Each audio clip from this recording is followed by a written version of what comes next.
இப்போ ரீசெண்டா வர ஆர்டர் எல்லாமே முட்டை மிட்டாயில தான் அதிகமா இருக்கு. அதுக்கு முன்னாடிலாம் ப்ரௌனில தான் அதிகமா வரும். முட்டை மிட்டாய் ரொம்ப கம்மியா தான் இருக்கும் ஆர்டரு. ஆனா இப்போ அப்படியே உல்டாவா இருக்கு. அதிகமா என்குயரீஸ் வர்றது, அப்புறம் ஆர்டர் பண்றது, சேல் ஆகுறது எல்லாமே முட்டை மிட்டாயில மட்டும்தான். ப்ரௌனில தான் கஸ்டமைஸ் பண்ணுவாங்க அப்படின்னு பார்த்தேன். ஆனா முட்டை மிட்டாயிலும் கஸ்டமைஸ் பண்றது எனக்கு ரொம்பவே ஆச்சரியமா இருந்தது. ஒரு கஸ்டமர் பார்த்தீங்கன்னா, எனக்கு சர்க்கரை கம்மியா வேணும். ஓரளவுக்கு இருக்கிற மாரி இருந்தா போதும், திகட்டக்கூடாது அப்படின்னு கேட்டிருந்தாங்க.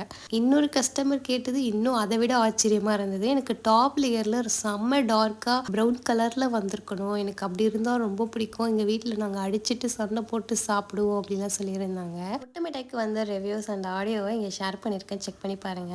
ரொம்ப நல்லா இருந்துச்சு. தேங்க்யூ.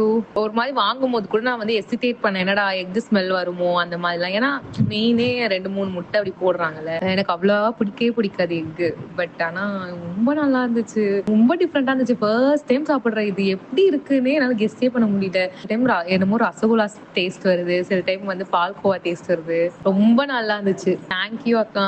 Thank you so much.